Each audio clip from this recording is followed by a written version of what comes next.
Yeah. All right, guys, what's up?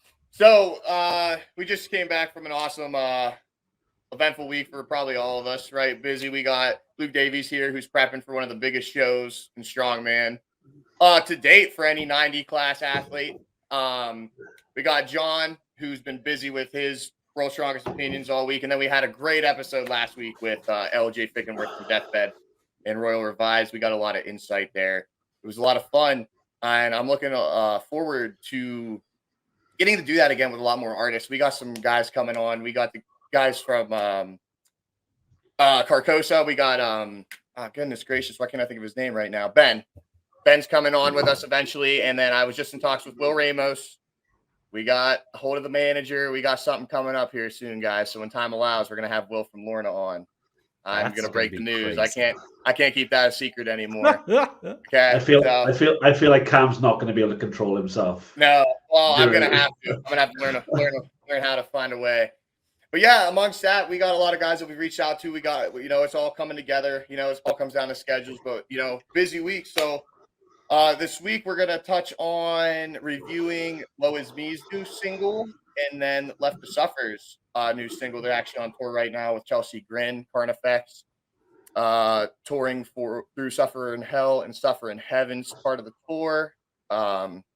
Opening band for them. Super excited to catch them here in Pittsburgh. John, I don't know if you're going to be seeing them. And Luke, are they doing one over there? They doing an overseas tour for you guys? Not that I've seen, no. Okay, so it's been an awesome week, John. So let's tell the guys what we've got going on today. What songs are we listening to? We're listening to, apparently there's a new Woe Is Me song. There's the Left to Suffer song. And then we're going to get Luke's opinions about why he thinks Scream, Aim, and Fire is a trash album by Bullet for My Valentine. Oh, okay. Yeah. I was like, we briefly have to answer I like that Luke a lot, to answer dude. some of his things, because Luke perpetually responds to our stories with just like, this song's trash or this sucks. So, in my defense, I didn't think that was a controversial take. I don't know anybody who likes that album. Like, maybe it's because they were massive in the UK when The Poison came out. And The Poison was so good. The Poison was huge over here, and when Scream Aim Fire came out, it was kind of panned universally in the UK. I thought it was super cheesy, and but we can get more in depth into that in a second. Yeah, when I did that comparison between Sempiternal and that, I'm not gonna lie, it was kind of a meme. And I checked the results, and I'm like, who is voting for this? Like, what is wrong with you? I'm not gonna lie, I was like, what the fuck are you doing, dude? Like, that's what I laughed about, because I voted with 2 of my accounts just as the meme, and I thought it would be like 2 votes, and then I saw like 7 other people vote. Yeah, that's what I'm saying. I'm like, why is anybody picking this? This is like a shit post. I just realized I've got like 6 different Instagram accounts, so whenever you guys put polls up now, I'm just gonna fucking bombard them with just the opposing vote, just to skew the results. I love doing that with my backup accounts. Just like, anytime there's a poll about something, I like to like immediately hit it, so people are like, "Wait, how is this happening?" That's a great thing about social media right there. We can just troll each other all the time. You want a good insight, man? We'll just troll each other. Pick a god tier album and then compare it with Saint Anger from Metallica, dude. Well, I mean, some people might like that album, but I mean, hell, you put Sempiternal, Saint Anger, Metallica. I mean, totally different genres, but I mean, Saint Anger was not their best work. Speaking of Metallica, we can touch on that. How about that new release? You guys listen to it at all? Yet. I have not listened to it because I listened to the first single and was very underwhelmed. Yeah. So I'll check out the album at some point, but I haven't been in a rush to get to it. Oh, I understand that. I mean, it's Metallica. It's they hold that same sound. They've always had that same kind of dynamic. After I think it was Death Magnetic, when they came back out early 2010s, maybe 2008. I don't even remember, but I was actually quite impressed for then it's not so much newer sound. You know, it's Metallica, Yeah. but it like feels good. Feels good again. It feels kind of fresh. That fresh old Metallica that you used to listen to. I don't know how else to explain it. So I'll give it a little bit of high praise. I definitely wanted to talk about that because I think they just released it this week. Yeah, I saw that it was new Metallica and new Atreyu, which I haven't listened to either of those. So it's like, yeah, I don't really want to listen to Atreyu either because Atreyu were one of my favorite bands growing up. Like The Curse, I loved. I loved the follow-up albums, Death Grip on Yesterday, Lead Sails. But since Alex left, it's just freaking trash. It's just run-of-the-mill, generic, just like low rung metalcore now, and it's just I just don't dig it whatsoever. He was the clean vocalist or the harsh vocalist, correct? Yeah, he's a harsh vocalist. And the drummer was the clean vocalist who now took over completely as a vocalist. Yes. The drummer's the front man now, and I think the bassist does most of the harsh stuff live. It's just not the same. I can agree with you. I agree with you 100%, and I don't even think that's a hot take whatsoever. I think a lot of people that like Atreyu miss the old Atreyu. You know, the first few albums from them.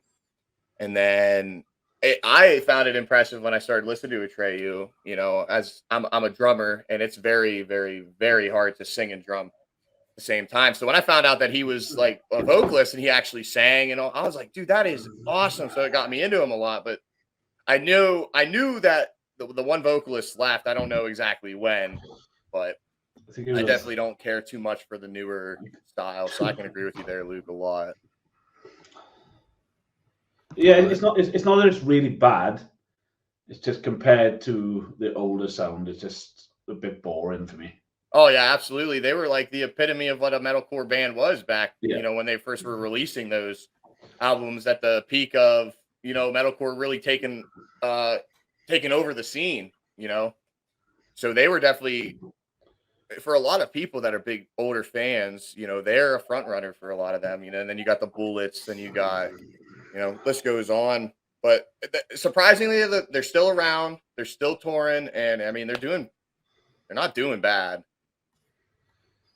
There was like one song on Baptized I liked. I forget which one, but it was like, what was it? No Matter What. I was like, it's just a nice little feel good, easy listening heavy music. But I realized that's what I was talking to Ty Shazam, one of my friends on Instagram, about this. I realized some people do not like easy listening metal music, but sometimes it's nice to just put on a bland album. But like, it's nice semi-heavy. It's like, I don't know. I call it the genre. It's like elevator metal or elevator heavy music. Yeah. So it's that tier of like Volbeat, Avenged Sevenfold, which I'll mention just because I have to. That's some people I'm like, they're so good. And we made it so many times without mentioning them, but specifically I had this for Luke. I knew he was going to needed it. I knew he was specifically. I was waiting. We had to reset. But yeah, of like, yeah, it just doesn't quite stand out the way that like Lead Sails, Paper Anchors was like one of the best albums growing up and everything. And it's just hasn't been the same. But to be fair, it's been like 15 years. Yeah, I forget how old young Cam is. So I went to see them live when they released fucking Suicide Notes and Butterfly Kisses, which was like, I don't even know how long ago that was. I can assume I was probably like 12. Oh no, younger than that. I'm just gonna look it up now. While he's looking that up, I did want to bring up about John, how you said like, you know, some people just don't like easy listening to music, and then sometimes you want easy listening to music, right? Dude, I sometimes go through that phase too, where like I'll just throw on literally shit I cannot understand a single fucking word, and it's just noise. And I'm just like, God, I just want to fucking punch somebody. You know what I mean? Like, just it's all about the mood, right? I saw Atreyu in 2004. Oh my God! So how old were you then, Cam? I was 6. That's crazy. Sometimes it's painful hearing about Cam's age. But it's wild when you realize how long Atreyu have been going for. Yeah. because I don't think of them as like an old band, but the reality is they've been around for like 20 plus years. Yeah, that's what I was saying. Like, it's quite, commendable what they've kind of done still, still Yeah. being quite like around in the scene. They're still going on Yeah. tours with bigger bands. They're still making new stuff, still producing new stuff. And, frontman changes are pretty hard for bands to, Yeah. kind of swing through. There's very probably few that I could list off the top of my head that like it's worked out and it's worked out better than it was prior, you know? So just having that dynamic to be able to still make it go and still go with the flow and still be kind of chipping away at the top of the charts, it's formidable. It's a formidable Yeah. thing. It's crazy though. That's the weird part about getting older because I got heckled for saying that I love Volbeat. I was like, I loved them since I was like 15. The Strength, the Sound, and the songs came out about like 2005. It's And a it was great weird to album. look back to be like, Yeah. that's crazy. That's like to think of an album that like, because my friend didn't believe me when he was like, wait, there's no way they've been around for over 20 years. I was like, yeah, they started in 2001. First, Yeah, it's first big crazy. album.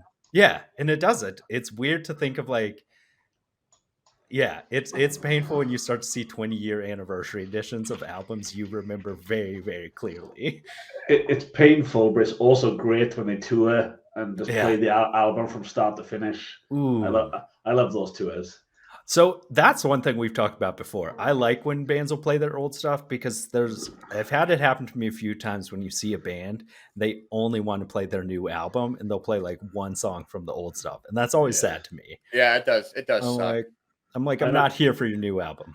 I remember I saw Amity after Chasing Ghosts had come out, and they didn't play Anchors, and it ruined the whole gig for me because I was waiting the whole show, like the encore, everything, and then it just never came on, and I was like, "What the fuck is this?" Oh man, I'm not gonna lie. I had the same damn thing happen to me with.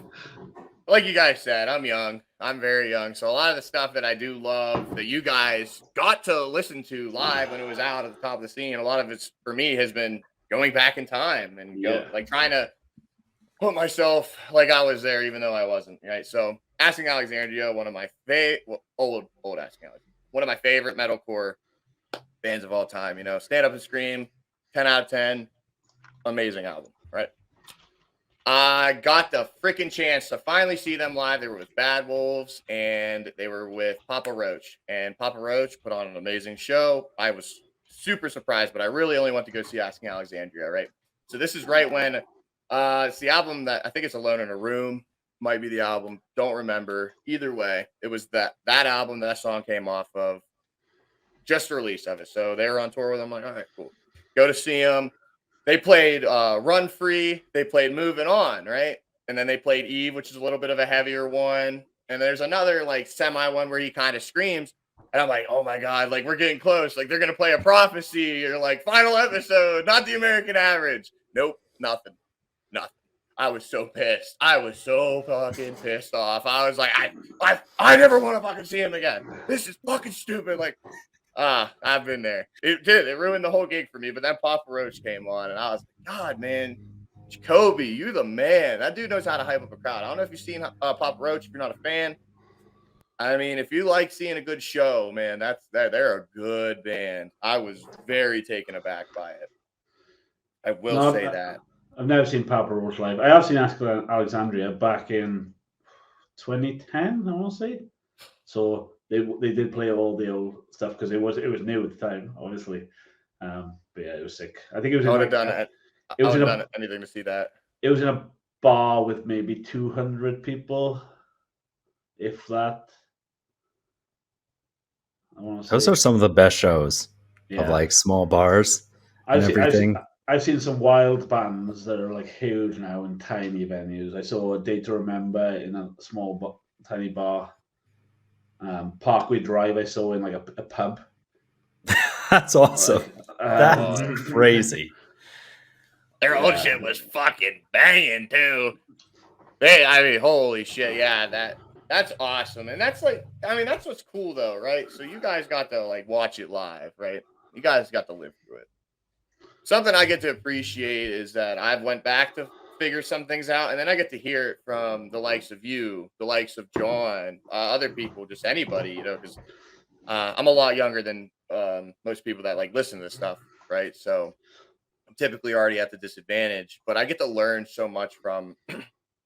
I don't want to say old as an offensive term, but Plus, older you can people. learn from the old fans. I was Yeah, like, seriously. No, but seriously, on a real note, all jokes aside, it's nice getting to hear. Like I talk with you, Luke, all the time. We exchanged on Instagram, you know, talking about, you know, Bring Me the Horizon, Currents, all these other and Van Anime. We've talked about it all, and I love hearing a guy like you who was there during the peak of this rise of, you know, the crabcore, the metalcore, the, you know, this all this crazy shit, and then to what it's kind of turning into now, and how it's gaining traction again. It's picking back Yeah. up, and I don't know if it's picking up bigger than it was before because I wasn't there. But something that I'm going to be able to gather from the both of you within the next several, you know, we'll say months, several years, was the rise that we're having right now bigger than the rise that it was back then? More than likely, it's going to be yes, because of social media and, you know, the people you're able to reach out to. But I don't know. I didn't live that. So those are like the perspectives for a specific example of what I mean on why I love hearing from other people that got to be there at the time.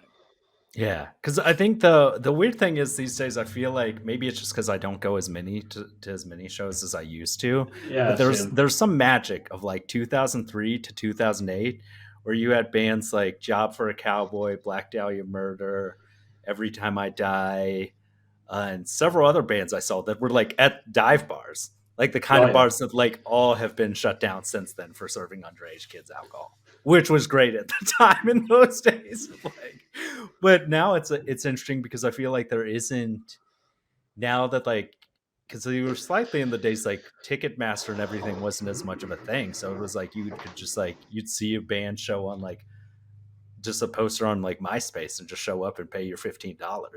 And to yeah. get to see amazing bands, like even seeing Frank Turner at a small town like little house show, that's not metal, but Frank Turner was really great to see in like Yeah, 2007. I think I paid like the equivalent of $6 or $7 to see Parkway Drive, That's crazy. like just in some That yeah. bar. And the first time I saw them, it was their first UK tour, and I think there was only about 30 people there Oh wow. because obviously nobody knew who they were. The second time I saw them, it was like 200, and then 300. And like I've seen Parkway Drive like 15 times, and every time it was bigger and bigger and bigger. So it was cool to see like the evolution into now they're like headlining massive festivals and stuff, and it's wild. You know, But like, that's so awesome. Yeah. That's so What do you think of awesome. their new album though? oh, it's Darker fucking, Still. it's awful. Awful. Yeah, What is it? What was it? Soul? Is it Soul Bleach? There's a Soul there's Bleach. there's a Soul heavy Bleach. hitter on that album. I can't remember which Yeah, one. Soul Bleach is the heavy one, and it's Mhm. it's okay. But if you compare Soul Bleach to like anything off Horizons, it's still Yeah, shit in comparison. yeah. Like it sounds good compared to the rest of the album. Like if a God Can Bleed is probably the worst song I've heard in the last like few years. Oh It's yeah. like I wasn't a big fan of Reverence, but I saw them on the Reverence tour, and it was really good live. All the tracks off Reverence, but this Darker Still is. I don't think anything can save it, to be honest. No, Yeah. my actually one of my favorite songs by Parkway Drive is Mutiny. I fucking love. I love the lyrics of it. You know, like it comes at you, it packs a punch, it's got a meaning, and I mean, it really does. You know, everything you love is gonna fucking die, whether you like it or not. You know, I like that. That shit was like, oh, it's so edgy. But of course, I listened to it later on. But Luke, how you talked about, you know, you kind of saw a band grow. I've only seen that with like one band, uh, in my, you know, short, we'll just say several years of touring and going to shows. And honestly, it's crazy, but it's Bad Omens. I saw them once before, you know, Death of Peace of Mind came out. I think it was the last album that has Limits on it. I can't think about it right now, but either way, I saw them, smaller show. There's of course bands, but nothing crazy. And then A Day to Remember brought them on tour with them in Beartooth last summer, and I've never in my life seen an opening band, because they opened the show. I've never seen an opening band have that much crowd interaction. And this is before Just Pretend blew up. That huge sound on TikTok that everybody loves, right? This was way before that kind of transpired. So then I saw them again 2 more times. I saw them in Pittsburgh and I saw them in Cleveland. And each time I went, like the fans are just more and more like excited. There's more people. That's the only example that I could say that I've seen. And then they're going on tour with Era soon. And then up and coming older band, I See Stars.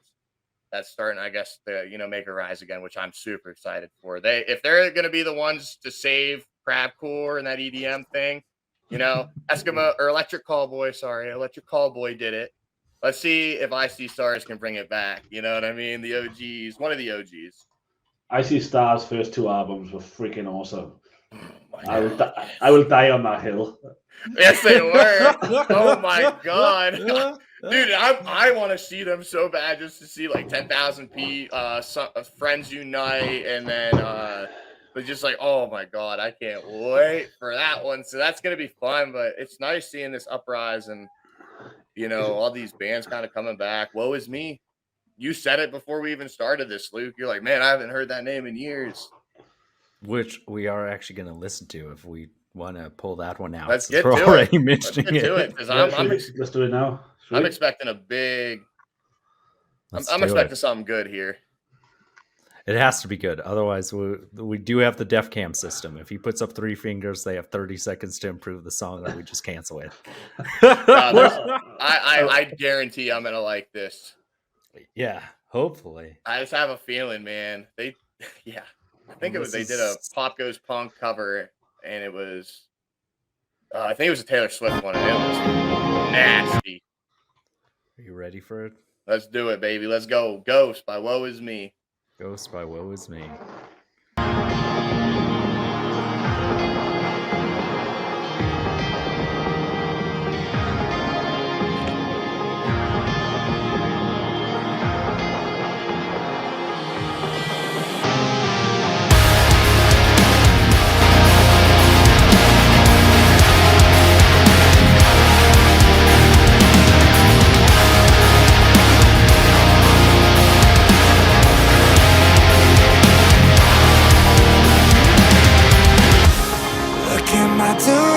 As I walk right out on you, demanded perfection. What was I supposed to do? And I never lied to you, brought out the worst in me, and you were never one for dealing with reality. With all you put me through, still never lied to you. But I've learned to love letting go. I'm face to face with your ghost in the mirror. I think I'm getting too close. You'll never kill the sound. Don't try to drown me out. Don't try to drown me out. Don't try to drown me out.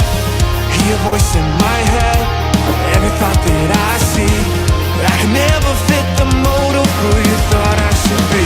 With all that we've been through, still never lied to you. But I've learned to love letting go. I'm face to face with your ghost in the mirror. I think I'm getting too close. You'll never kill the sound. Don't try to drown me out.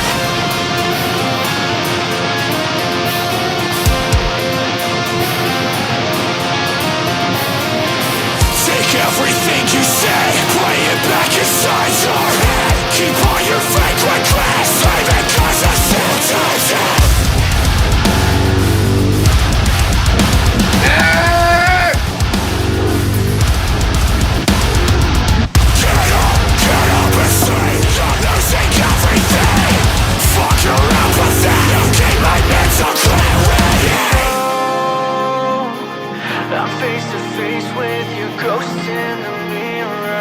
I think I'm getting too close. You'll never kill the sound. I've learned to love letting go. I'm face to face with your ghost in the mirror. I think I'm getting too close. You'll never kill the sound. Don't try to drown me out. Look in my direction as I walk right out on you. Oh God, I'm smiling ear to ear. That was awesome. I'm like happy. I'm like really happy. That was awesome. That made me so fucking pumped, dude. I felt like I don't know. I don't know what to say. Like I felt like I was just taken over by something great when that breakdown hit. I'm like, oh my God, here it is. Like this is I loved it. It was such a great chorus, catchy. I noticed that there was like a offbeat. Did anyone else notice like the little offbeat section that lasted like 10 seconds? It was like really off time. And I was like, oh, what is this? This is cool. It flowed very well. I liked it a lot. John, come on.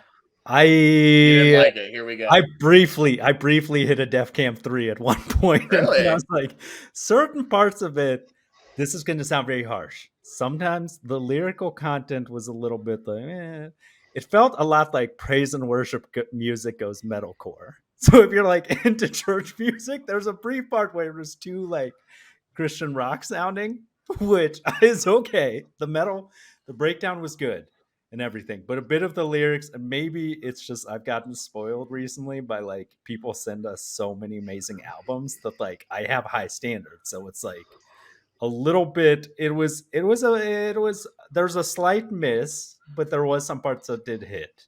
Like I did like the breakdown, and I guess a part of me, I think I'm just not as much a fan of the clean vocals there and stuff, which is like, I don't know. So I'd give it, I'll give it a lukewarm reception. Lukewarm since Luke's here. So That's absolutely fair. Luke, Luke, he's about to drop the hammer. I think I'm somewhere in the middle. I loved the chorus. I thought the chorus was super catchy. The first 90 seconds, I was saying to John, I was checking out. I was like, this isn't very good. Like the initial verse and the clean vocals, I didn't really like.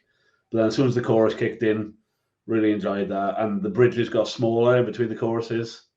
Mm-hmm. So the chorus came back faster. So then it was all good. And the breakdown in the end was great.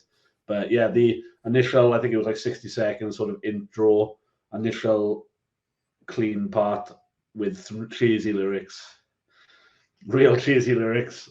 As soon as that part was over, I really enjoyed it. Yeah. So I guess I'm kind of on there of like the first, if you stand the two songs apart, of like the first part was kind of like just lukewarm, but the second part was really good. Like you said, I like the fact that it got faster every time and stuff. So I'd say like it's still not a bad song. I think it's kind of a testament to how good things have been recently, that I think in an off year this could have been a banger.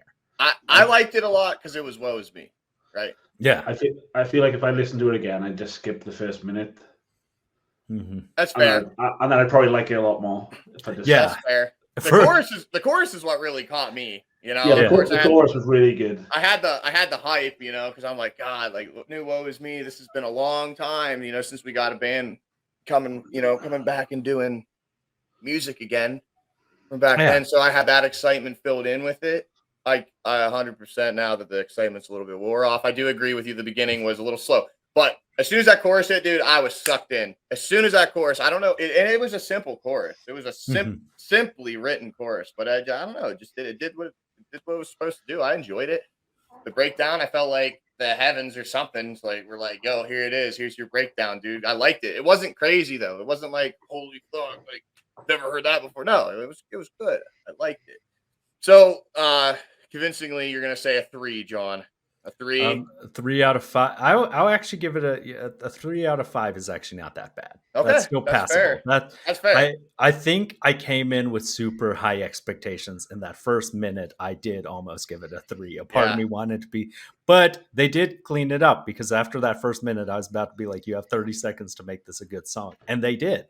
Yeah, So well, that's like you and I both learned pretty quickly having high expectations what that brings. I think what I really need to do is before we record episodes, I need to stop listening to like Will Ramos covering Chokehold. So my expectations for music are just set really Oh high. my God. And then if you've just listened to that song, which I hope everyone on here's heard it and stuff, once you've heard Will Ramos do clean vocals and covering Sleep Token, listening to that, it's kind of like a palate cleanser, but it also sets your standards way too high and everything. Whereas if you didn't have that in your system, maybe I need to like start listening to Volbeat before we start, so my expectations are set properly. I don't even want to tell you what I was listening to before we started this. Oh, now we need to hear. Oh God. Then I'll share. Luke's gonna kill me. I was listening to "And Justice for All" album from Metallica, which is actually my favorite. And then I on the way home I listened to Iowa from Slipknot and a little bit of the self-titled. Classic. I had to though, but I was like, I don't know. I was all pumped up. I was all amped up. I'm like, oh man, I'm gonna play my drums today. I'm gonna play some of my Slipknot again, and then Metallica. Whatever. I don't care. So maybe that's why I liked it so much. John. No, I was still a great album and everything. Like it's one of the best. 100%. Like there's a reason we named a state after that album. Like it's great. not a very good state, but a state. Des Moines. John, you did bring up before, I guess Luke says what he listened to before. I just don't want to forget this. So you brought up like the Will doing the Chokehold. Well, he just did another Sleep Token song. What? Is it the Summoning? Nope. Granted. Oh, I don't know if I should say it. No, it's an older one. Okay, but I'm telling you, this guy keeps. It's going to be the same thing that I talked to you about weeks before Chokehold came out, where I told you that he did Chokehold and it sounds so good. It's going to be the same thing. Mark my freaking words. He's going to release it to everybody, and everyone's going to love it. But what I was going to say is he was talking about how he reacted with the charismatic voice, right, to the summoning, and he was talking about like how he sings and he screams, and she's like, well, you just did your cover of Chokehold. She asked him, and he's like, yeah, but I layered mine.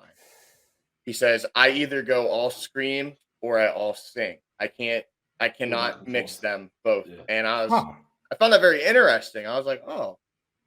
He then, of course, which I'm not going to explain, we could link that video down below if we'd like, if anyone wants to check it out. It's really interesting, though. He explains why he doesn't sing and scream at the same time, why he only does screaming, and then if he's going to sing and do clean vocals for his Sleep Token songs or, his Patreon, on why he just sings and then he layers in his scream. It was really interesting, and it actually makes so much sense when he explains it with how he warms up his vocals and what he does and how he does it. So fun little thing I think fans and even you guys would maybe think was really cool to check out, because the charismatic voice, aside from her having Will on, has excellent, awesome videos breaking down music and vocal analysis. It's beautiful.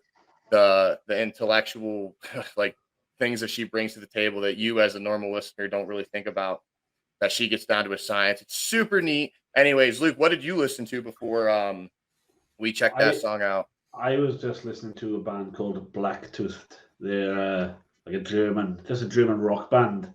Just middle of the road rock, as John was saying before we started. Just some easy listening. I'll send you a link later. You can tell me if you hate it or not. But it's not metal, Cam. Just to warn you.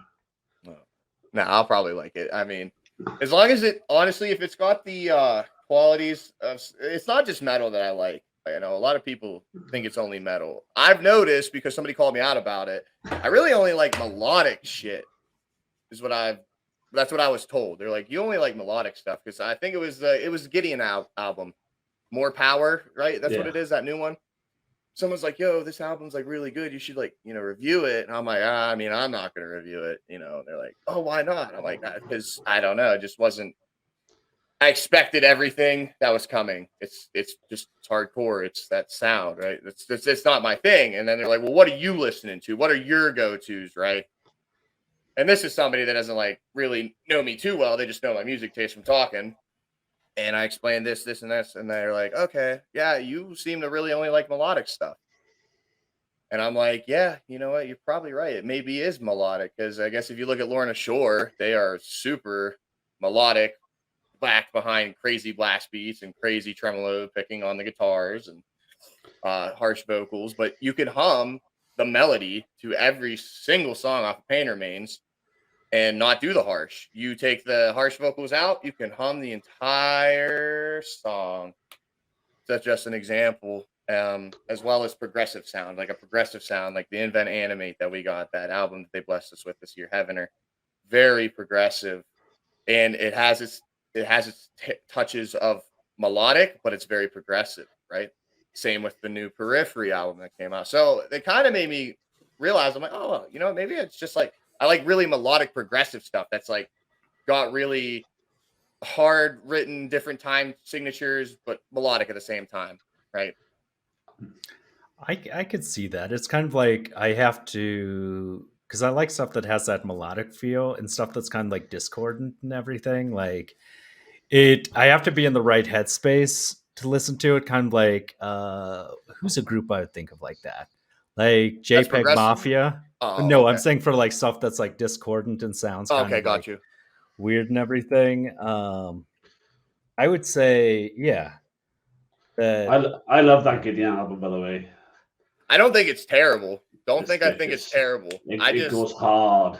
I just expected everything that was coming with it. I don't know, and I think it's because I play instruments and I write music, so I understand kind of where the timing's gonna go to Yeah. the drum beat to the breakdown to the build up. I get that, so that's why when bands like Sleep Token or who like play like I just crazy time signatures like the Summoning. If you look at that song, if you just looked at the Yeah. timing of that song, you would be like, how the hell is this even a good song? And then you throw it in. It sounds great. Invent Enemy. It's like it's those different times that like confuse me that I'm like, oh shit, okay, this is cool. Backed with Yeah. melodic as well. Yeah. The progressive sounds out there. For me, it's like I need to be. Depends on like the sort of mood I'm in. I have to like feel like I have to concentrate on more progressive stuff. Whereas with bands like Gideon, sometimes you just want to kick somebody in the face and like not think about it too much. Do you know what I mean? So like, Absolutely. and I had a big hardcore phase as well in like my early 20s. So I do like listening to this straight up hardcore every Yeah. now and then. oh, because there is some really great hardcore out there. It's kind of like Yeah. Cam was saying. Sometimes you just want to listen to an ass beater. Like he was like, that's what Yeah. like, Oh, because it that's is right. like I think it's interesting thinking about like songs that have a predictive song structure can be good, but if it's too predictive, like the Attack song, it's terrible Yeah. and everything. Like Yeah, if you can for kind of sure. just predict everything that's going to happen, whereas like sometimes, well, neither of them are metal. Like Death Grips or JPEG Mafia are like bands you can't predict or groups you can't predict what they're going to put out, and it's interesting to hear that and stuff. But it is like I like the structure and stuff. I was like, it's decent. But that Invent Animate, like it's interesting that you mentioned a bunch of bands that can also have instrumental versions of all their songs. I feel like Invent Animate straddle the line perfectly though, where Oh yeah. my issue with some sort of progressive bands is that they're just being progressive for the sake of it, and the songs actually sometimes don't really go anywhere, and you're like they're just going off on a tangent for no real reason and it doesn't actually fit. Yeah. I agree with you. It doesn't actually make the song good. Whereas Invent Animate have this really complicated stuff going on while still having a super catchy song. Well, it's so I it's mean, they do both. yes, and it's interesting because, like you said, I agree with it. It just depends on the progressive sound, I guess, for our acquired tastes, right? So I know a lot of people that love to throw in like Dream Theater for progressive. That's kind of the first band they think of, or Tool, right? Dan Carey on that drum kit playing just stupid polyrhythms behind mad stupid timing signatures that are mathematically equated through the guitar strings and the key. It's that to me, that's too much. I'm not taking anything away from Tool. I do like Tool. Don't get me wrong. Please don't think that. But that's like where I'm like, but it's kind of like, I don't know. It's almost like they don't really think about it. They kind of just do it, and it creates the progressive sound naturally. They're not going for that. And that album, man, just honestly, Invent Animate as a whole, they kind of remind me a lot of earlier Northlane when they dropped. I was just talking with LJ. The album that has Quantum Flux on it. Singularity. Yes, Singularity. That whole album is very, very well written and very good, and it's very progressive. It's like things like that. It's like a natural thing, So I love that. And John, to touch on what you said too, because I want to add on with it, how you said like some songs, the way that they're structured, right? Sometimes you just know what's coming, right? So believe it or not, and I mean, I'm sure it's pretty obvious, and if not, you'll know now. Like A Day to Remember, for example, they're just one that I can think of right off the top of my head. The way that they write is the same way that like Taylor Swift writes, the same exact way, except they throw in a breakdown or a build up, right? But other than that, the structure is the same every single song, but they make it work because it's natural, and the lyrics that go with A Day to Remember and just the simplicity of it works. I could see that. So just to recap, we're saying that A Day to Remember is the Taylor Swift of metalcore. No, just the way. Which Taylor Swift is still good. She's a decent musician. We talk about her a lot too. We should fucking get assigned days not talked about Taylor Swift. I know she somehow comes out. But no, seriously, on a real note, I'm just saying like the way that it's structured. Because if you look at, I don't know, I dive into lyrics hardcore, and I when I listen to music, I write music, right? So that's how I do it, and I just base things off of. And if you just look at it, the way that you break it down from verse, bridge, chorus, whatever. It was an interview they did. He explained exactly how he writes. He's like, this is how we write. And I'm like, huh. So I wanted to dive in, opened up a rabbit hole.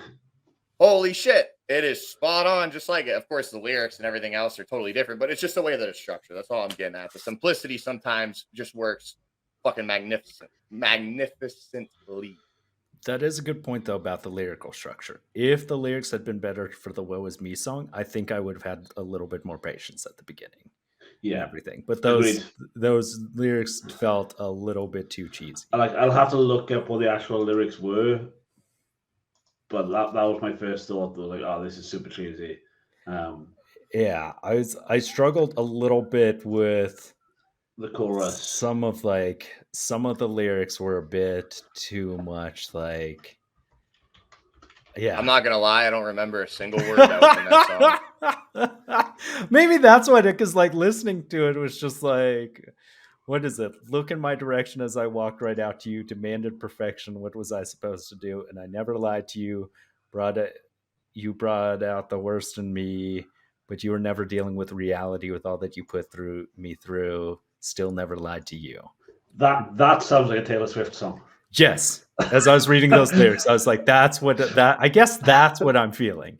Is there something a little bit too angsty, which that sounds hypocritical because I am a sad boy. I think most of us are sad boys here, and we appreciate things like Spanish love songs and stuff, but they have to have good lyrics. Yeah, I love Polyphia.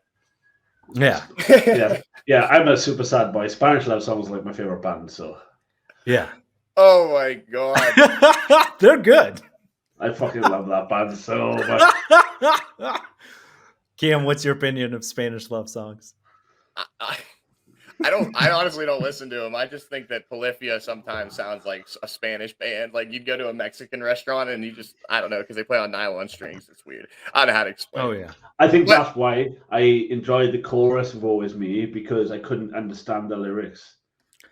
Yeah. I wasn't paying attention to the lyrics. It was just catchy. Whereas the first part, he was enunciating a lot better, so I could make out what he was saying. I was like, oh, this is sick shit. Yeah, because the chorus lyrics are, I've learned to love letting go. I'm face to face with your ghost in the mirror. I think I'm getting too close.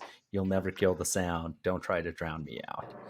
They are very, very emo lyrics, which dude, they chat GPT'd that shit. Yeah, but it does. Yeah, if you ask ChatGPT, play me an emo song, this is what they would write. You imagine that, dude? Like, oh, I kind of actually do want to pull up ChatGPT and tell it. do it. Oh my god. Oh, Can you mirror your screen right now? Can you mirror your screen so everyone can see try. this? Like, Let's see write if they actually let me on emo.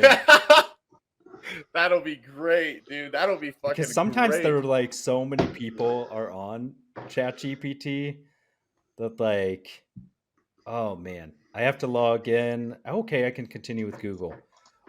Companies out there, if your website lets me log in with Google and save a whole sign up step, that just saves me so much time. You're doing it right. You are doing it right. This is gonna be fun. We could really make this fun. Yeah, let's see. Oh my god. I'm devastated though while he's looking that up. Spanish Love Songs are playing one UK date in London, and tickets sold out in like 20 seconds, so I didn't get one. Ooh. Okay, so hear me out, Luke. Hear me out. I found a way around that shit. Okay, here it goes. Just wait, hold up. So about you seeing the tickets, right? They're all sold out. If you wait till the day that the show happens, there is gonna be a resale ticket for cheaper than they were originally posted because those piece of shit scalpers. The issue is it's in London, which is like 5 hours away, so I'd have to get like range hotels, blah blah blah. Oh, I'm 100% confident you would get a resale. 100%. I would put my big check from work on that. I promise you. Those scalpers are assholes. All right, let's see it. Let's go. Okay, let's see. So I just asked ChatGPT to write me an emo song, and holy shit, watching it come out on screen, I feel so lost in this world. Nothing seems to go my way. Every step I take leads to hurt, and the pain won't go away. I'm drowning in my sorrow, and I can't find my way out. I'm trapped in this endless darkness, and I just want to shout. All I see is darkness. I can't find the light. My heart is filled with emptiness, and it's weighing me down. I'm drowning in my sorrow. The bridge says, I don't know what to do or how to escape this pain. I'm just hoping for a breakthrough, but it all feels like it's in vain. A chorus again, and then the outro is, I'm lost and alone in this endless void, but I'll keep going on and hope to find some joy. Is it me, or does that not sound like a Counterpart song? It does kind of. I was like... for the record, I freaking love Counterpart. Yeah. It's true, but it is the lyrics when some of those things were actually like in that Ghost song. Dude, let's see. Okay, we're getting sidetracked here, but this is fine. This is great. This is amazing. I want to see. Oh my god, we could. This is AI, right? So it'll do anything. What do we want it to have it write me in a Day to Remember song featuring Taylor Swift. No, I'm kidding. Just a Day to Remember. Write me a Day to Remember song. Let's see if they can actually do it. Okay. The weight of the world on my shoulders dragging me down to my knees, but I won't let it break me. I'll stand tall and fight with everything in me because I refuse to be defeated, and I won't back down or run away. I'll keep on fighting, keep on moving until I see a better day. The road ahead is long and winding, and the obstacles are many, but I'll face them all head on with the strength that comes from within me. Because I won't be defeated. I won't back down and run away. I'll keep on fighting until I see another day. So far, it's been verse, chorus, bridge. There may be times when I stumble and fall to the ground, but I'll get back up and keep on going until victory is found. That would be the breakdown. That would be the breakdown. Right into Day to Remember's chorus, into the outro. Oh my outro. God. So I'll stand strong and I'll stand proud with my head held high, and I'll keep pushing forward until the day I can fly. Dude, what can this thing? What else can this thing do, Luke? I know. You have a good idea here. You have to have it right, like something. Write a hardcore song. Write a hardcore song. Yeah, I'm curious whether it'll actually be hardcore. You wrote Type 1, right? Correct. Write a hardcore song. In the timing of Tool. No. Ooh, that would be actually pretty cool. This is no. That's okay. So write a hardcore song. My anger's rising. My blood is boiling. I've had enough of this world's toying. I'm sick of being pushed around. It's time for me to stand my ground. I won't back down. I won't give in. I'll fight till the bitter end with fists clenched tight and eyes ablaze. I'll unleash my rage in a fiery blaze. Tell When me they that's not Hatebreed. I was gonna say that. When they call us outcasts, they call us priests, and we're the Destroy ones who dare to everything. speak against the injustice that plagues this land. Will make us hand and take a stand. Of course, I won't back down, won't give in. Bridge, this is our time to rise up and fight for what we believe is right. We'll never give up. We'll never back down. We'll stand our ground, wear the crown. So hardcore. What I was going to say is, after I told you to write there, was I guarantee the word fight will be in there at least 3 times. Yeah. And lo and behold, it was. And there's going to be a lot of rhyming. I'm like, this is so we did get sidetracked, but that's this is amazing. That's this is pretty still amazing. This is still within reason of. Okay, let's really throw something crazy at this thing. Something wild, right? So we got to bring like 2 crazies and like completely different across the spectrum. Okay, I don't know, Lorna Shore song with Billy Ray Cyrus featuring Billy Ray Cyrus. I don't know. Try that. It's gonna be an achy breaky heart. Did I spell Cyrus right? Billy Ray Cyrus? I think Billy's got 2 L's, but oh my God. Does this Give me a Lorna Shore song with Billy Ray Cyrus. The darkness consumes me. My soul is black as coal. Whoa! Billy Ray Cyrus. What the? So Tom Barber, the darkness consumes me. My soul is black as coal, but I refuse to let it Tom Barber's the Left to Suffer vocalist. I know. They get confused sometimes. Chelsea Grin. I've seen the face of evil, and it's a sight to behold. I'll never bow down to the devil. I'll say both. Billy Ray Cyrus comes in with, I'll ride until the end of time with Lorna Shore by my side. Together we'll face the darkness, and our spirits will ride. Tom Barber. Oh, my God. Oh, my gosh. We'll never give up. We'll never surrender. We'll keep on fighting till the better end.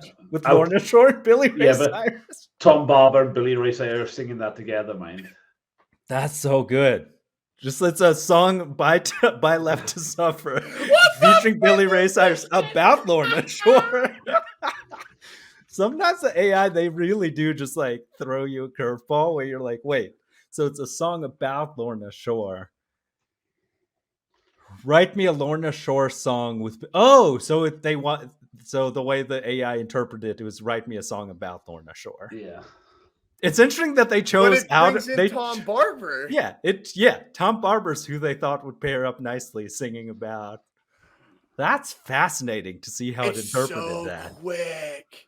Yeah, no, it does. Dude, it's crazy. What's better? Black metal, death metal? Is metalcore real? Like, who invented crabcore? Like, what the frick, dude? This is insane. This is nuts. Who invented crabcore? Actually, that's. I swear to God, if they say attack. Deathcore is a term used to describe a particular style of performing metalcore and deathcore genres. Attack! They did. With their song Stickies. It was obviously Attack. I was there when it came around. Okay, so I remember when that song came out. Oh my God, this thing is nuts. Yeah. Stickly is a tune. I don't care. Stickly. Oh my gosh. And do you know what people don't realize about Stickly is that the Caleb Shawmore was in that song and keyboard. Yeah, on the keyboards. And there's another like 2 famous guys. Austin Carlisle. And like a lot of people don't realize because the video had a different vocalist in, but he wasn't the one actually doing the vocals in that song. Because they recorded the video afterwards. Dude, this is nuts, dude. It knows so many things and everything. Let's see. I want to just ask it one last question is what is the best Lorna Shore song? It'll say To the Hellfire. Into the Hellfires? That's what it'll say, I reckon. I cannot have subjective opinions, personal preferences. However, Lorna Shore, popular many songs that The most so Immortal, King of Deception, Funeral Moon, God Maker, Denounce the Light. This is God Maker's nasty. Darkest Spawn. Godmaker is the first Loner Show song I ever heard. I don't know if you've ever heard that, John, but if you have not, boy. Ask it what the best breakdown of 2022 was. Can it answer that? Breakdown 2022. Should we specify metalcore? What was the best breakdown in the What was the best metal breakdown? Yeah. I mean, this thing's been pretty freaking smart, though. Mm-hmm. It's going to claim that it can't have an opinion and everything. Which only data goes up to 2021. Music. Okay. Yeah. Wow. So it tells you, they won't tell you. You just have to look it up yourself. See if it's going to take over the world. Oh, they'll tell you that they won't. They're like, okay. But that's interesting. Fair. They only have data up to 2021, which is interesting. This is really neat, dude. Huh. You could like super cheat writing songs. Oh yeah, I'm pretty sure people have been cheating writing songs for the past decade. Wow. Well, yeah, but I mean, like, that's crazy. Wow. Yeah, Woe Is Me used it for their latest song. I said that, yeah. ChatGPT, bro. ChatGPT. That's crazy how I just knew. It's so weird. I did not listen to a single word. I couldn't even remember a word from that song. I just remember, like, I liked it and I liked the chorus. Are we I remember ready Ghost. For a second song that might be better? Left to I Suffer. hope this is an ass beater, bro. Yeah. I all the previews on what's it called? So it's Left to Suffer, their new song. Are you ready for it? Let's see. Let's go. I'm gonna be on that ChatGPT all night, just typing stuff in. Oh yeah, it's hard not to. I want to do that too.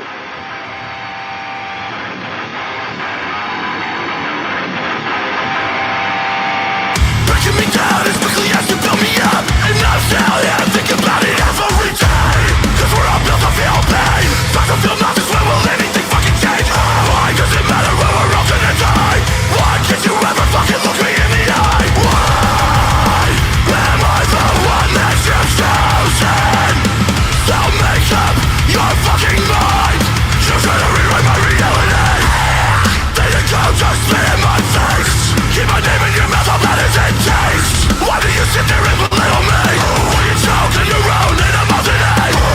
'Cause we're all built to feel pain, try to feel nothing. When will anything fucking change? Why does it matter when we're all gonna die?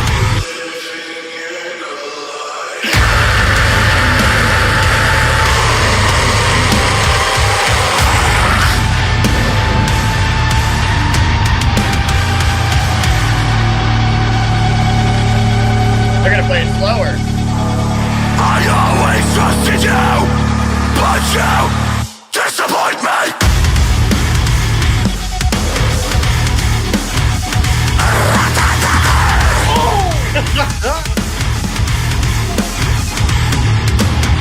Because the hours the story unfold, never easy out of control, of a misery. Put the devil on my shoulders, says that every sin is a death trapped in the cold. I still my last breath. 'Cause we're all built to feel pain, try to feel nothing. When will anything fucking change? Why does it matter when we're all gonna die? Why can't you ever fucking look me in the eye? Oh.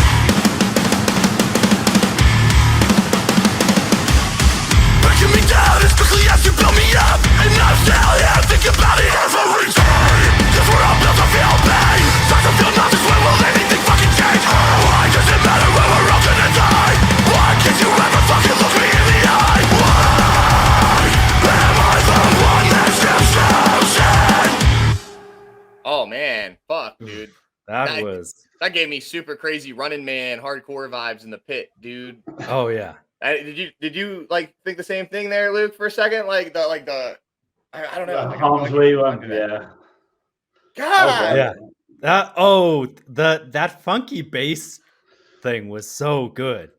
That just weird little bump. I don't know. I thought it was crazy, which you very rarely hear is the breakdown. It was the bass line that was leading the whole thing.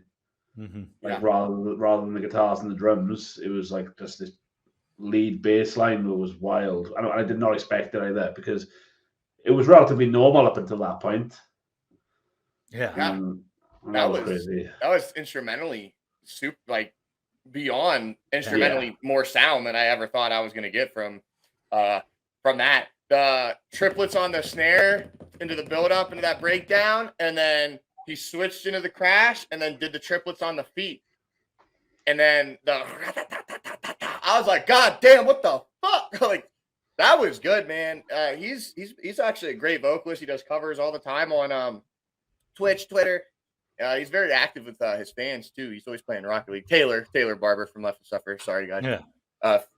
But yeah, man, he's been talking about some new Left to Suffer music, and I'll tell you what, that was good. That's a lot. I like that a lot more than some of their older stuff that they've done with like CJ McCreary, a couple other guys. You know, the older. You know, we're talking like 2 years ago, but still, like that was very good. It was.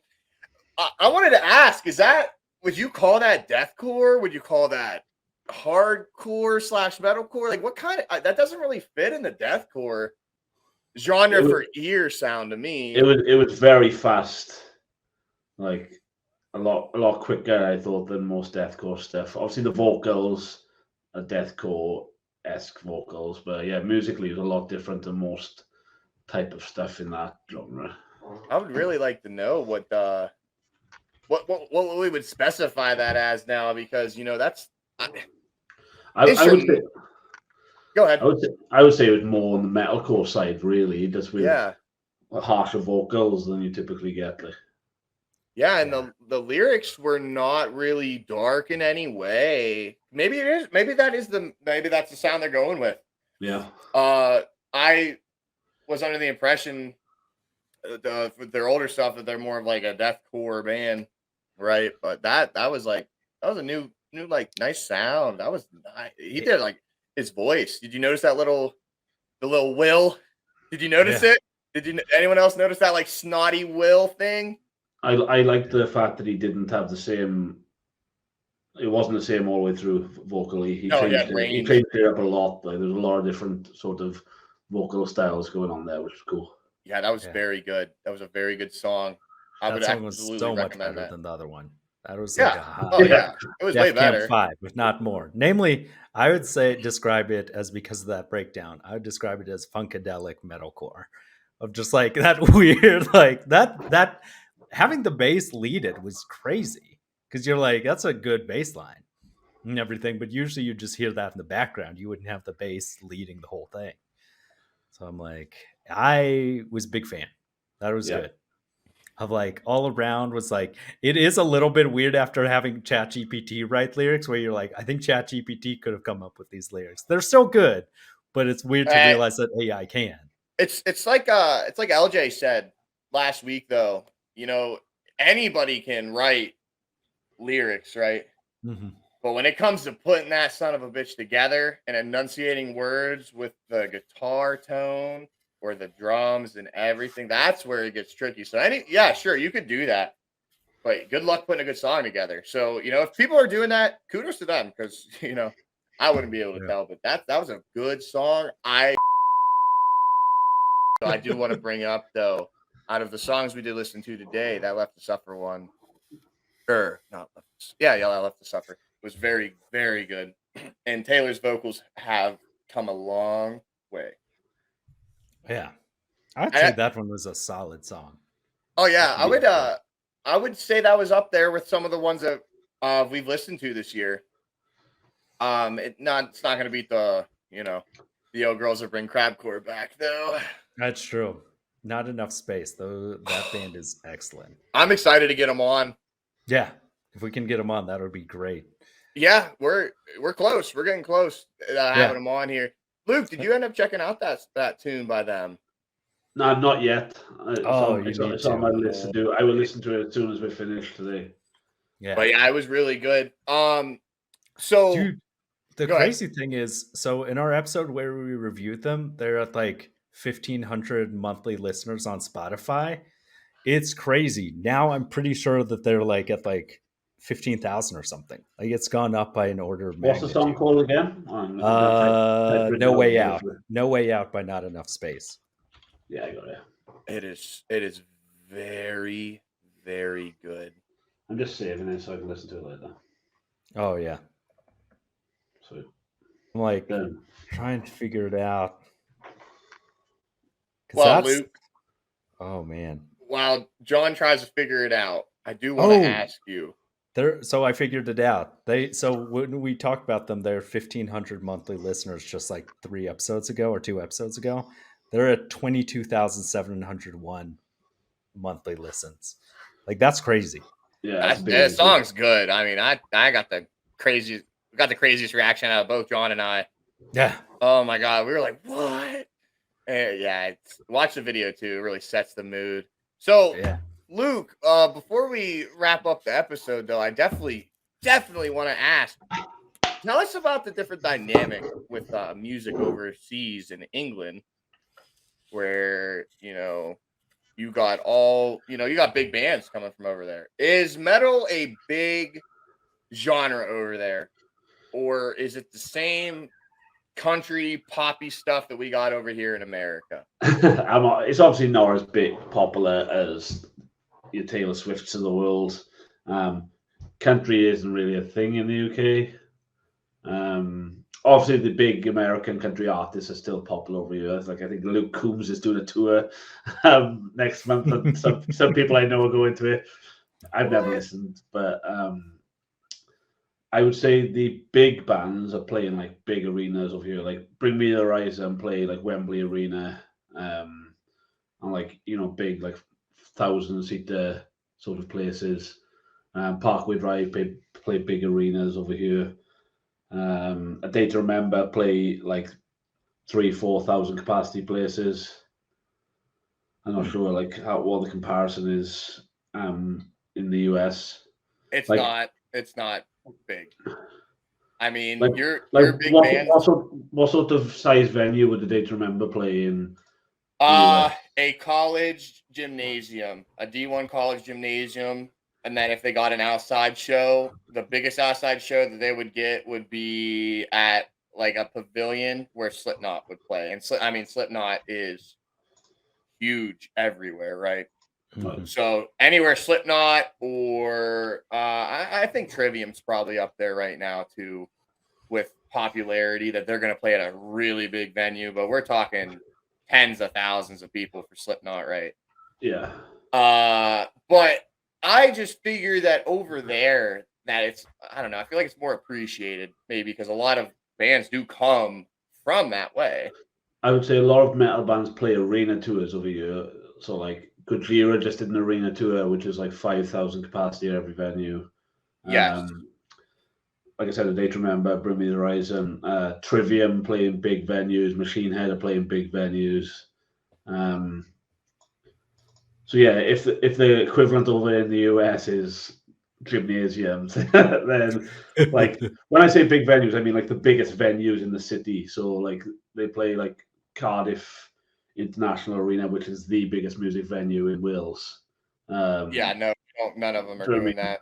Like Oh, they play A Day to Remember is coming to Austin and playing the Moody Amphitheater. So that's a decent sized venue. When is that? That is October 18th. It's 5 days after Avenged Sevenfold comes to town to play the same venue. I should just come stay down there for a week. but I would say like that's just for the exception. The bands that have exploded, for the most part, I would say it's very similar. Like most of the bands I go to see will be in just bars and. Well, yeah, like a House of Blues. Do you guys have House of Blues over there? Is that like a No. thing? So that's kind of what the epitome of these big bands, the shows that they're playing at that we think are big, the Bad Omens, the Brand of Sacrifice, the Lorna Shore. Those are the shows that they're selling out. And then A Day to Remember would be the same thing, except they might go to a college gymnasium. Well, I mean, still, it's got decent sized flooring, but I don't think it's anything compared to the Wembley Arena, the Royal Albert Hall that Bring Me the Horizon has played at, as well as Architects or Wembley, which to me it blows my mind that Bring Me the Horizon played at Wembley, and so did Queen. Like that just blows my mind. I don't know why it does, but it does. It's just crazy to me. Queen was so big. I think been at some of the biggest shows. Well, you know, the Live Aid that they had. Like in the UK now, Bring Me the Horizon are like pretty mainstream. Like they're in our top, like Billboard charts regularly. They're on the radio, mainstream radio, not just rock radio. They've done See, they've done collaborations with like Ed Sheeran and all. and That. that's crazy to me because that's not like that over here.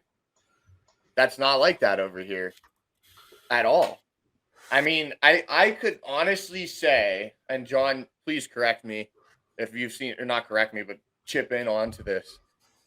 Falling in Reverse is like the only band out of the entire scene that like gets like radio time. I swear, it seems like Ice Nine Kills.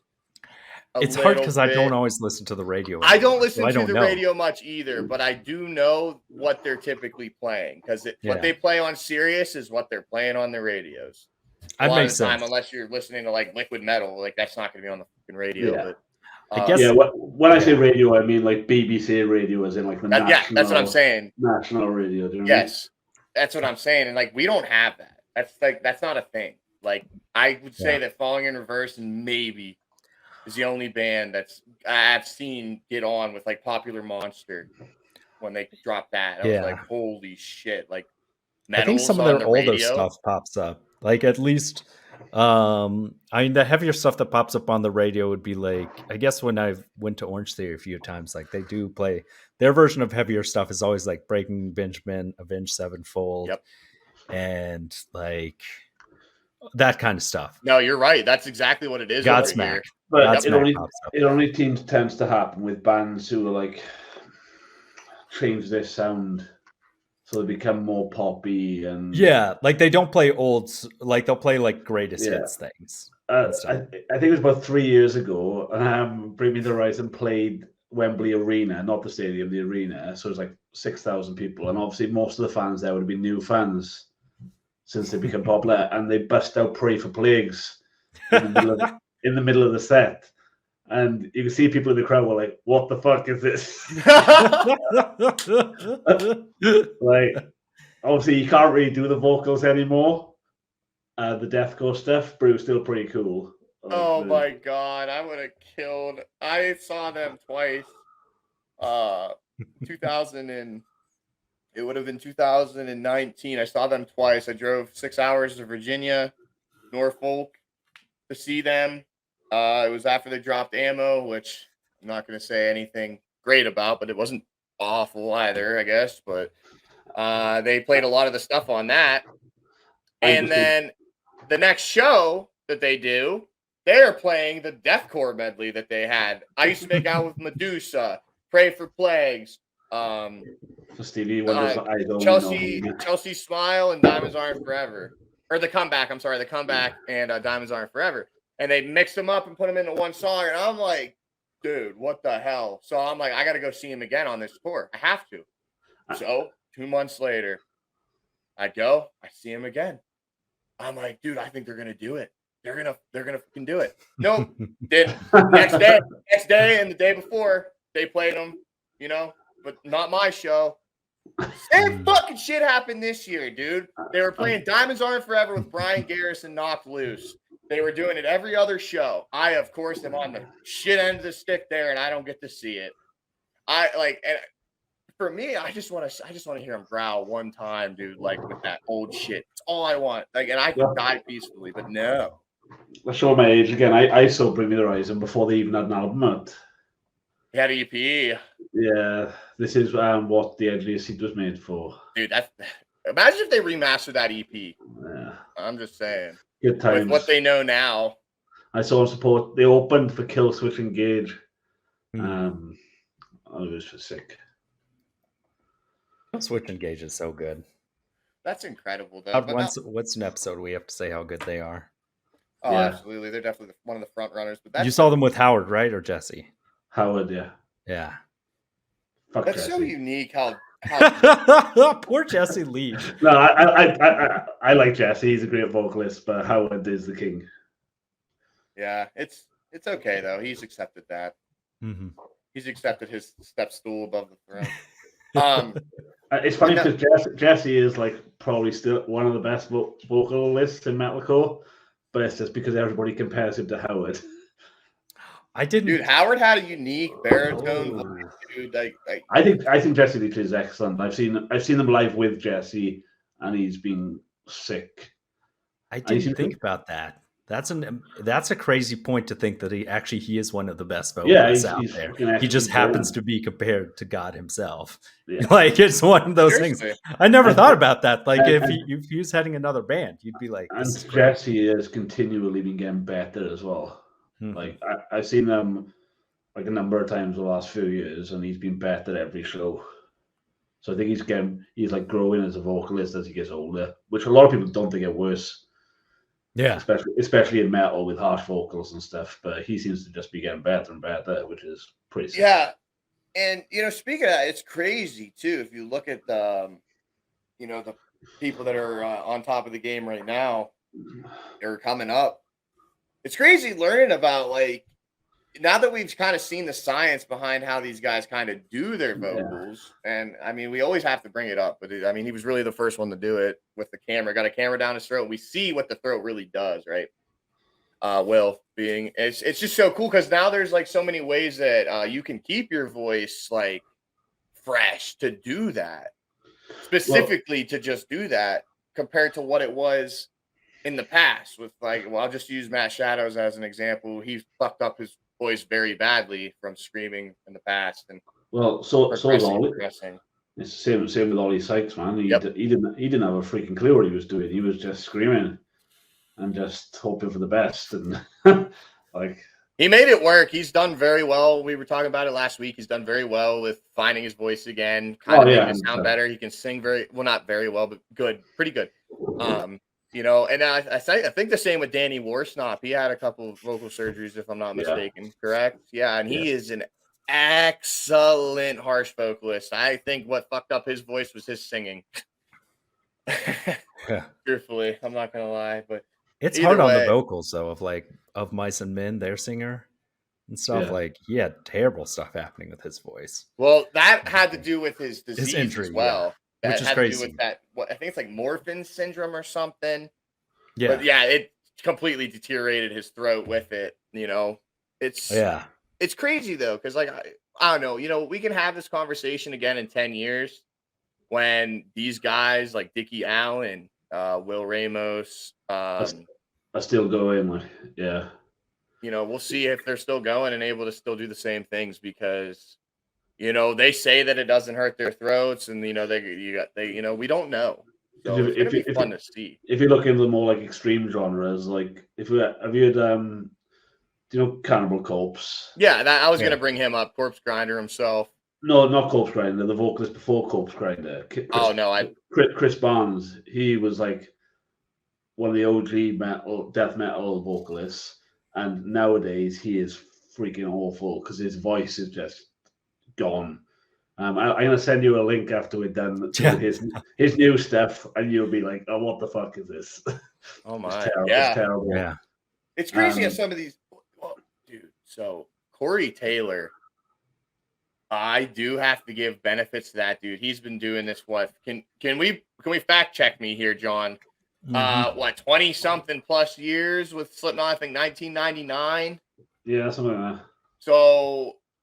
He on that EP, 1995 apparently. 95. Was that when the self-titled came out? That's when they formed, which is crazy. No. So the self-titled, Corey was only with them on the self-titled. The rest. They had a different members. So Corey Taylor. 1998.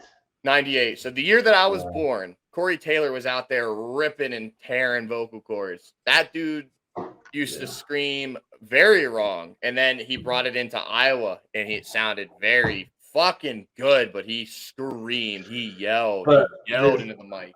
There's something about Perfect Technique is great and all, but like some of my favorite bands at the moment are from vocalists who I know are doing it completely wrong, but it just sounds so like visceral.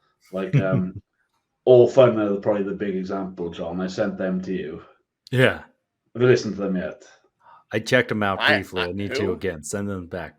All Fun, they're called. They're a deathcore band, and they have two vocalists, and the one vocalist literally just fucking screams, as in like he's distressed, as if like, Yeah. something bad is happening to him, and it just sounds so like real and like emotional, which I feel like is missing sometimes when they're doing this pitch perfect vocals. I'll send you a link to a song after we're done on your Oh account. no, I would love to see Yeah. that. And I love that. I know he's doing it wrong because apparently they played their first live show and he blew his voice box up and he had to have 6 months off from the first show, and he fucked up his vocals in the studio recording there as well.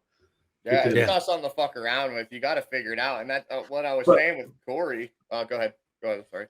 yeah, but my point was he's doing it wrong and he knows he's doing it wrong, but it like lends itself to the sound he's trying to create, where it sounds distressed, and that's what he's like trying to convey. Do you know what I mean? What's their Yes. best song so I can pull it up real quick? So I would say the best song is probably Porcelain because it's like an emotional roller coaster, and the video is excellent as well. In terms of just the vocals being crazy, it'd probably be Canary or Dying Light, but Porcelain is probably the best song.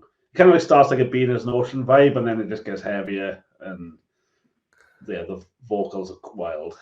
I'll check that out. Okay, so 100%. Porcelain would be a good one to check out to listen to? Yeah, should we listen to that and end the episode because Let's just end the episode with one last song. It might make people cry because I like it's a bit of an emotional roller coaster. So Yeah, Porcelain. I'm gonna. Fair. I don't care. Man. So, but what I was gonna say though about Corey though to like finish that off is that like even on Iowa, man, he was like really screaming. And if you watch his performance live in London, I think in 2001, it was an amazing show, the Disaster Piece tour. I saw them on that tour. Oh my God, not in London, obviously, but but then you go to the Subliminal Verses, you notice that his voice really starts to change. I mean, the drugs fucked him up, the way that he screamed fucked him up, and then he went to All Hope Is Gone. His voice changed again, but then that's where he's really starting to come into his vocals. It is crazy that dude has not had any issues with his voice because the first like probably 6-10 years of his career, it was all done, I guess, technically wrong. You know what I mean? It's just it's insane. I mean, I guess that comes when you have like a 36-inch neck, though. And the fact that they've never really stopped touring either. Like they've always toured relentlessly, Slipknot. So. And he was with Stone Sour too, which was just incredible that he was doing it. Dude, so you know what was crazy? I didn't know this. So Stone Sour and Slipknot, right? Slipknot always headlines Download Festival. Yeah. Stone Sour played at Download Festival. So he did 2 shows. He did Stone Sour earlier in the day and then did Slipknot at night. I'm like, that is cool. Longevity to the fullest degree. Yeah, that's awesome. So they won't let me download Porcelain. So what was the next song? If we can't check out Porcelain. Dying Light. Played that game recently. Why do they hate Orphan? Why do they? Yeah, YouTube hates Orphan. Like it's hard to find on YouTube Music. It's like I know the video for Porcelain on YouTube itself has like you have to click a button because the video might distress you. Oh, so maybe that's what it is. It's a private video, so they're like. Well, it's not private. It's not. Oh, it requires age verification. Yeah, because it's the video is like distressing. So. Okay, which makes sense that if we tried to listen to it here, our video would also get marked as distressing. Yeah, that's a good point. Okay, so here we are. I found it. I've been trying to introduce so many people to this band, and like 9 people have said they hate it, and then one person's like, "This is the best thing ever." So, yeah, because you had it on your top 5 albums from last year. It's so good, the album. So I was like, it's a decent one. Well, I don't know why it's hating me right now, but Okay, so it's a race. Which one's going to be downloaded faster?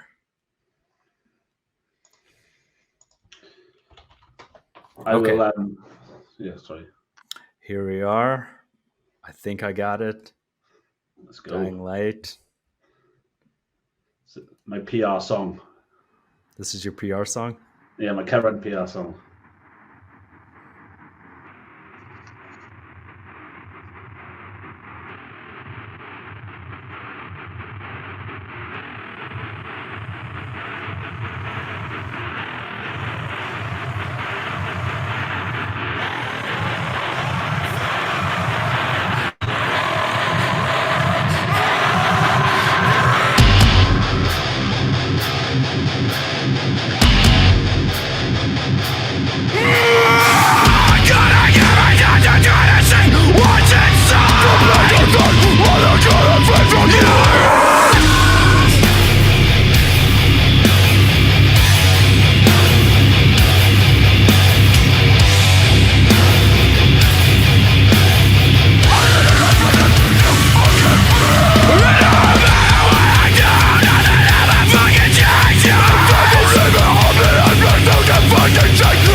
Bro, I like it a lot, but it hurts my throat. Just thinking about it. Your face, Cam, in that reaction was gold. Like- when he first started screaming, you were like, Oh, dude.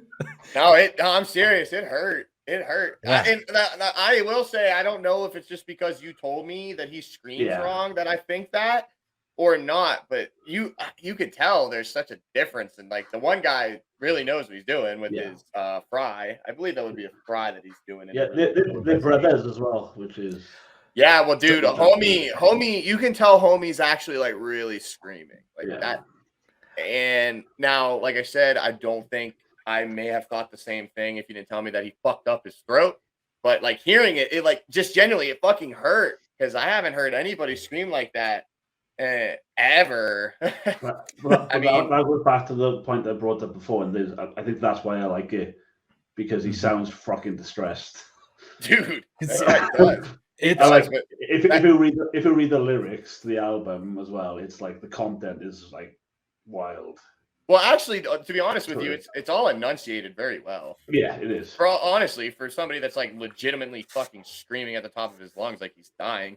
And I'm not knocking it. It was really good. I actually like that a lot. I'm actually gonna add and listen in to some more, but it's gonna hurt my throat. And I'm not even doing it. that's I the don't know. crazy I don't know part. how to explain it. And like, I don't know if you guys ever just fuck around in the car and just try to rip Yeah. out a roof. You know, like that doesn't hurt. Doing a deep growl, whatever, it does not hurt. But that dude is like, I fucking hate my mom. Like that That's hurts. that's the crazy part. Is it sounded like there's a screamer who knows what he's doing and could be 6 inches from the mic because you're like doing that Yeah. studio Yeah, sound, and yeah. then his brother's 3 feet from the mic, Dane. sharing the mic and just screaming his Dane. lungs But out. he's quite clearly though doing it on purpose. Yeah, Yes. To Yes. get that sound. yeah, which is No, crazy. absolutely. That was Because- really good, Luke. I'm very thankful Yeah. you showed like I had us watch that because I actually liked it a lot. Yeah, I'm gonna send you the link to Porcelain so you can watch that after we're done, and watch the video as well, and let me know what you think of that song. so that's the crazy thing, is because both the YouTube accounts that I use are like verified Google Yeah. accounts, I never get the age gates. So occasionally I'll send things to people and they'll be like, they're like, it won't let me watch this unless I sign in. I'm like, Yeah. that's how you know it's a good video. Yeah, It's not bad enough that they can take it off their platform. yeah. But it's The like, video itself is nice. The lyrical content is like disturbing, so that's why. yeah, I'm like, that makes sense. That's It's okay though. We should be desensitized. We live in a pretty crazy America. I feel like that's a pretty wild song to end. That video is the on. perfect, yeah. I actually like that a lot, homie. I did. I really did. And please, I don't know, like if you were watching my reaction a lot, you said that like Yeah, your face was so. Please don't think I was like, oh, this sucks. No, I liked it a lot. I just like every time he screamed, I was like, fuck, dude, like, Yeah. you're really mad at the world. And That's yeah. deep emotion though. Oh yeah. You know what I mean? That's not so much he's trying. I think what he's really trying to do, because you said the lyric content is very deep, it clearly backs it. Yeah. That's an emotional thing that he's trying to really reach out with his voice that Yeah, he may definitely. just need to figure out how to do correct. And maybe that's just the fucking point. Maybe that's how he wants to Well, scream. you might have heard they used to be in a band called Strangled. I don't know if you ever listened to Strangled. I have not, no. You'll like those as well, but they've branched out and started Orphan again instead. Strangled was like straight up deathcore, whereas Orphan's got a lot more different elements. Like the album has like a couple of mellower songs, almost melodic hardcore. Yeah. And they did awesome. No, that was really Yeah. good. I'm gonna add that to my what is it? My playlist. Something about it has something to do with punching your drywall and yelling at your mom. It's funny though. It's funny though because I've been listening to that, Dying Light and Canary have been like my two go-to songs for PRs recently, and people in the gym just look at me like, "Are you okay?" Yeah, it's when you said he sounds distressed, I'm like, because when you mentioned Orphan as one of your top ones, I listened to part of it and everything. But you're right that you're like, he sounds physically distressed. Like you're Yeah. like, that's like, which I guess does kind of remind me of some like hardcore shows I saw back in like high school where they were just screaming at the top of their lungs. Like you could hear them when they were far from the mic and everything. It wasn't this like project, like, because you could tell he's projecting everything. Like you could have heard that across the room, where some people that are growling and screaming, you're like, only the mic's gonna pick it up. There's like the end of a song on the album. I can't remember what part song it is, and he's literally just there's no music and he's just screaming, and it's it's crazy. I mean, I don't know how he recorded the full album, to be honest, without his voice going. That's because it sounds really, really hard. I'm gonna look up on YouTube and I'm gonna look up the making of this album and see if they have something up, because a lot of bands, believe it or not, have all that stuff a lot of the time on YouTube. So I'm gonna look into that because I would love to see that 'Cause- studio. I feel Ooh. like, dude, I feel like he's like from this far away. The mic's right here. Gain's jacked up. Yeah, like it's awesome though. I love it. It's Yeah. emotional. It's emotional, even though it's maybe being done wrong. For some reason, oddly enough, I don't know why, because they're totally different screams. But Brian Garris from Knocked Loose for some reason was something I was like, huh. Yeah, the high pitched Yeah, part of it. Yeah, Brian does his in a fry, or maybe it's a false chord. I can't remember right now. But either way, that was a good one to close out with, man. So, guys, thanks for checking us out again. King Listener reviews. We're on Spotify, YouTube, everything, all streaming platforms. Give us a like, give us a comment, share, get us out there. Thank our friend Luke Davies here for joining us. thanks for having me. Huge into strongman, guys. Give him a follow. Link down below. He is planning one of the biggest shows. I mean, I'm just gonna say in the world. I'm just gonna say it. This could be the best. This could be better for OSG for weight class athletes, even though this isn't strongman. Still, I want to give my respect there to the guy. It's gonna be something big. And John, who covers this stuff with World's Strongest Opinions. Check out that podcast as well. But thank you for joining us, guys. Here we are. Here we are. Now that we're a strongman talk. Welcome to World's Strongest Opinions. We got Luke Davies here. But no, seriously, guys, check us out. Give us a like, give us a comment, and let us know what you think. Keep sending us music. We'll review some of the ones you send us, man. That's all I can say. Keep spreading the love. Yeah.